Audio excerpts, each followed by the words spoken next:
If mid-range smartphones really do it for you, then this past month has been a teeth-gnashing, fap-worthy frenzy. We've had Pocos, Vivos, Red Magics, and a heap of other beefy blowers boasting ridiculous tech for not much cash, alongside one or two absolute honkers, which should be flushed down the nearest carsy, of course. And into this rather delightful phrase steps the Nothing Phone 4a Pro, joyously flapping its trouser meter at rivals while showing off its flashy Glyph matrix shenanigans, smashing through taxing titles like Wuthering Waves, and humiliating more basic camera phones with its triple lens extravaganza. And that's all from just 499 quid here in Blighty. Now, I've had my Sims slipped in there using the Nothing Phone 4a Pro as my full-time blower, so here's my in-depth review, and for more on the latest and greatest tech, please do poke subscribe, ding that notifications bell. Jaws! Now, the Nothing Phone 4a Pro actually sports a slightly bigger screen compared with the Nothing Phone 4a. It's 6.83 inches,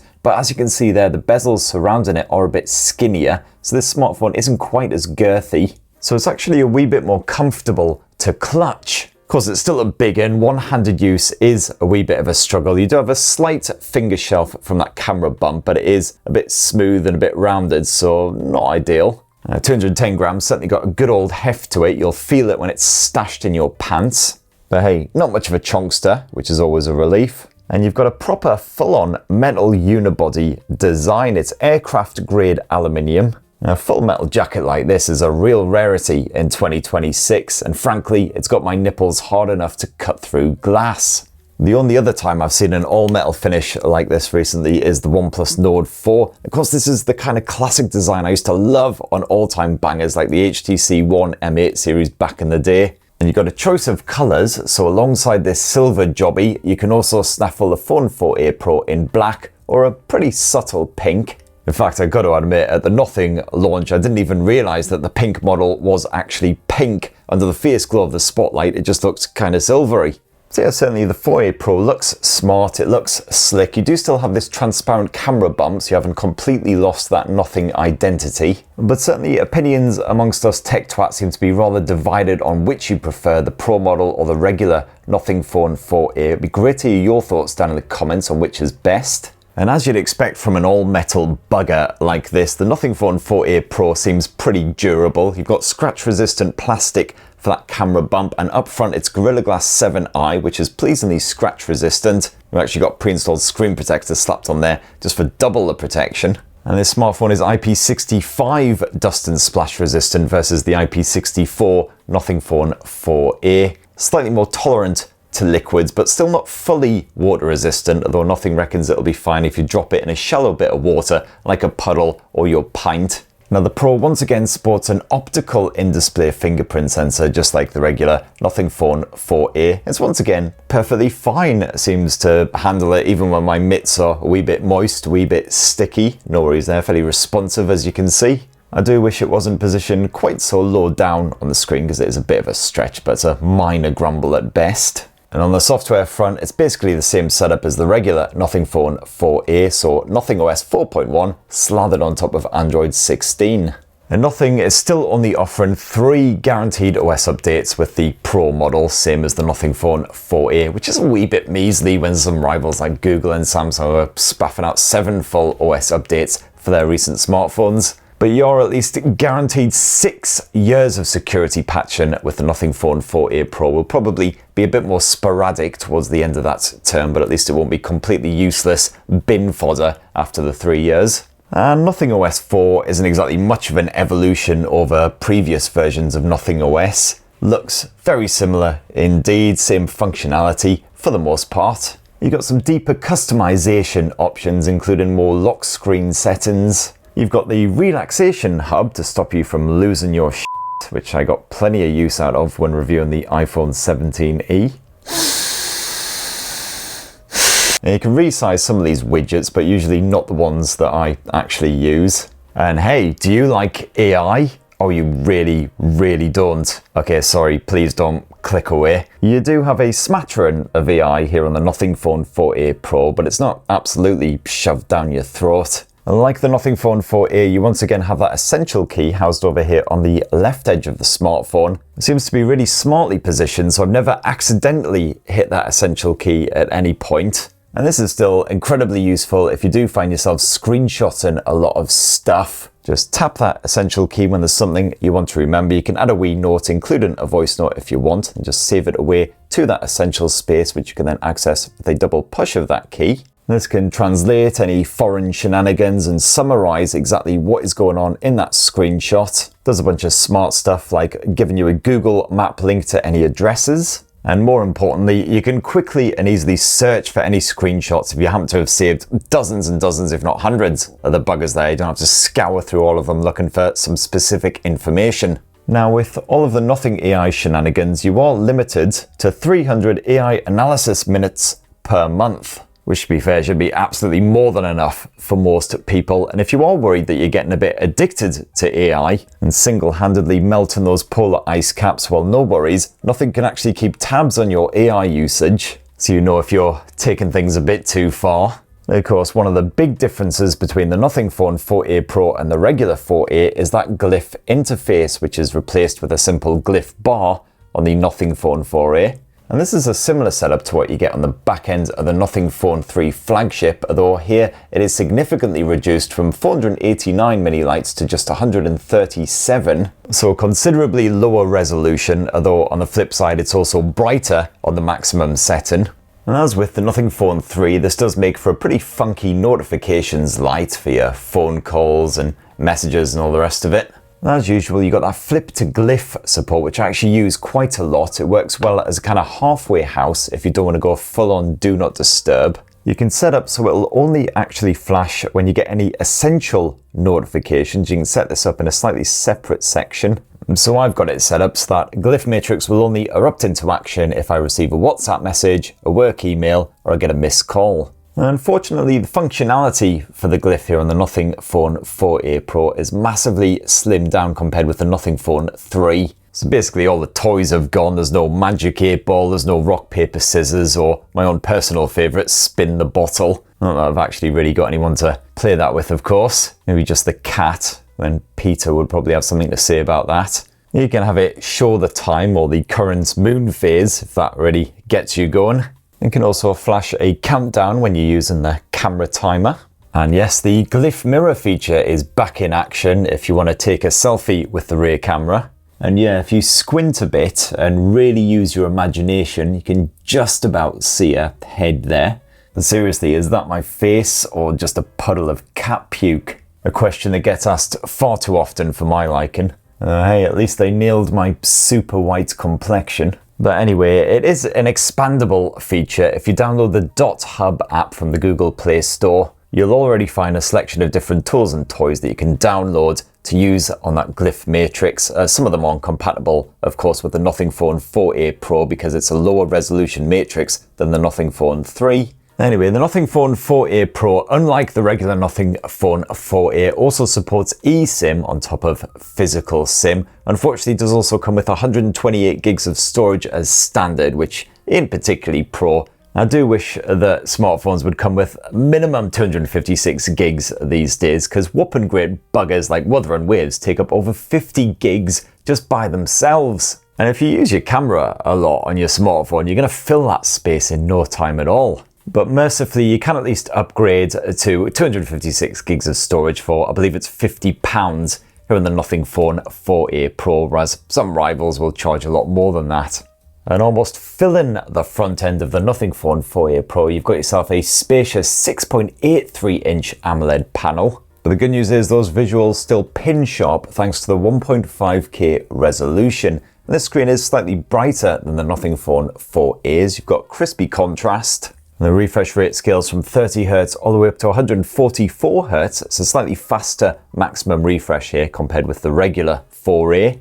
Not that your Uncle Spurt's old man eyes can actually tell the difference between 120Hz and 144Hz. All looks silky smooth to me. You got the usual eye comfort shenanigans, although I would prefer it if the brightness dimmed down just a little bit more than those minimum settings, because sometimes it's just a bit too much first thing in the morning.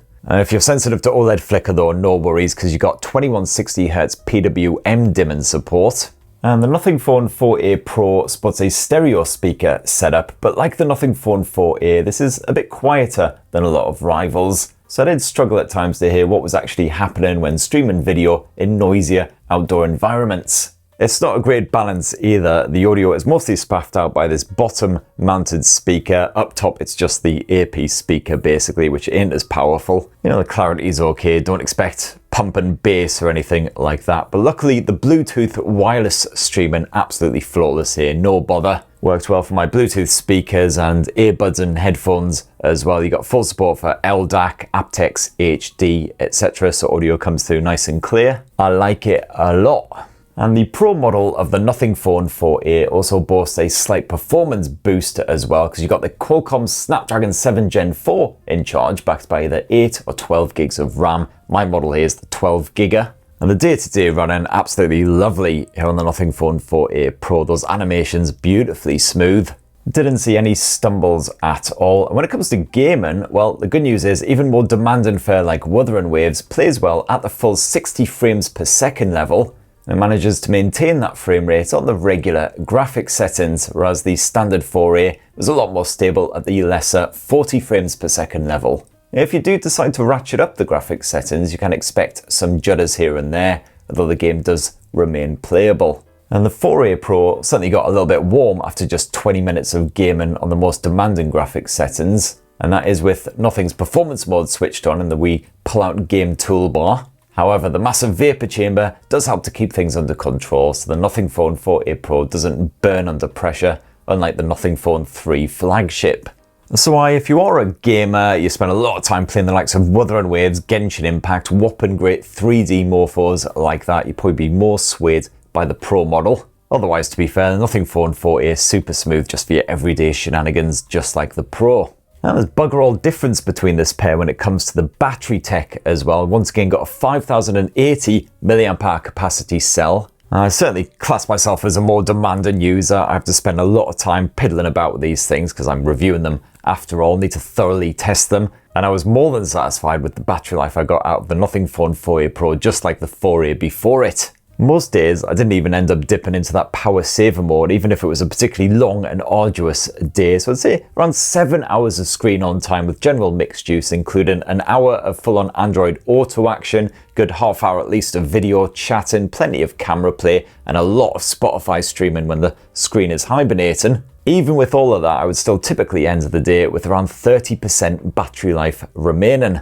And if you want to say f it and just play Wuthering Waves non-stop on the maxed out graphics settings at 60 frames per second, where you can expect around 4 hours and 15 minutes of gaming good times from a full charge, which is certainly better than average. And then if you do need to juice it up again, well, you got 50 watt wired charging support, which ain't the fastest around, sure, but it ain't the slowest either. If that battery's running almost completely dry, it'll take about an hour of cable being in there to charge it back up fully again. That's f***ing amazing English right there. I mean, it's almost 5:30 and I haven't had a drink yet, so yeah, let's move this thing along, shall we?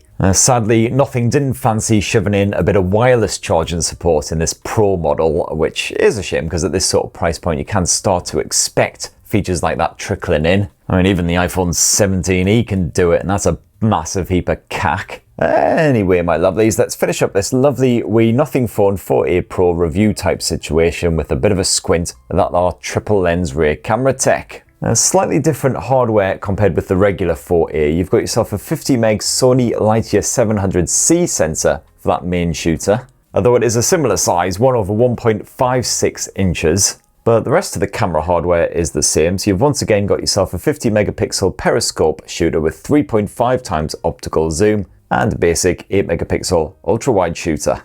And overall, I have to say, I really liked the photos spaffed out by the Nothing Phone 4a Pro. You will see some slight saturation creeping in, especially with HDR scenes, but that effect isn't as strong as some previous generation Nothing phones. And occasionally the tone will be staggeringly different compared with the regular Nothing Phone 4a.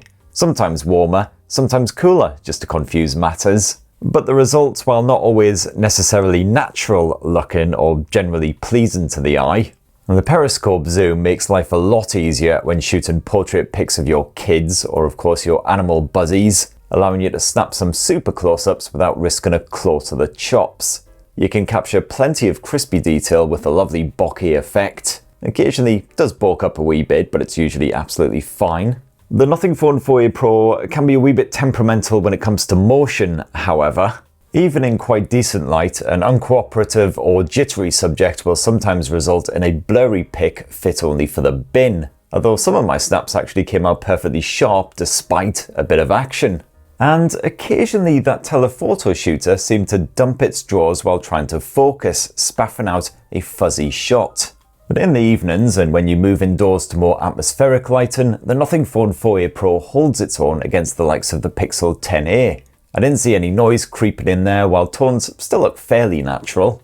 And again, pretty similar results to what you'll get with just the regular Nothing Phone 4a. The fact that that standard version of the phone comes with that telephoto shooter, you don't need to upgrade to the Pro for it, means, the 4a is just as capable in most conditions. And the camera app itself basically identical on the Nothing Phone 4a to the Pro, the only obvious difference being you miss out on that Glyph mirror feature, which as we know is an absolute banger. You got that same dedicated expert mode where you can mess around with settings like the white balance and the shutter speed. You can also shoot in a good bit of RAW if you fancy. As for video, where you can shoot up to 4K resolution footage at 30 frames per second, as with the Nothing Phone 4a. If you bump it up to 60 frames per second, you do have to drop to 1080p resolution. You do have an HDR option as well, which you can use at that 4K 30 FPS level. And the Nothing Phone 4a Pro is merely fine when it comes to shooting video. Stabilization's okay, wee bit juddery if you are moving and recording at the same time. The visuals can be rather saturated when shooting in strong daylight, and definitely don't even bother in the evenings because low light footage is about as fun to watch as a Michael McIntyre comedy special. And then finally, up front on the Nothing Phone 4a Pro, you got yourself a 32 meg selfie camera. And that selfie camera can only record you at full HD resolution. There's bugger all support for 4K Ultra HD shenanigans, but you can record at 30 or 60 frames per second.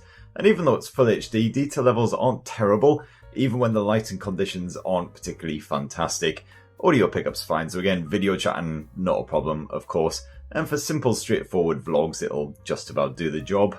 And there you have it, my loveliest of lovelies. That in a tasty wee nutshell is the Nothing Phone 4a Pro. I've got to say, really enjoyed spending time with this wee bugger, having my SIM slipped in there. I love that all metal design. I love the media creds, I love the slick performance, I love the always dependable battery life. I love the fact you've got that proper dedicated telephoto shooter in the camera setup, although the camera experience itself is a little bit inconsistent at times. And of course, Nothing OS is still a smasher as well. But the big question, is the Nothing Phone 4a Pro actually worth that extra cash compared with the regular Nothing Phone 4a? And personally, I've got to say, I don't really reckon so. I think the Nothing Phone 4a is stupendous value for money, especially as you get basically the same camera arrangement. A lot of the upgrades are incremental at best. You got the 144Hz panel instead of 120Hz, which younger, fresher peepers might actually notice a difference. You got the eSIM support, which would have been nice to have on the Nothing Phone 4a, and of course you've got the Glyph Matrix, which is limited functionality because it is so low res. You can't use it as a selfie mirror really.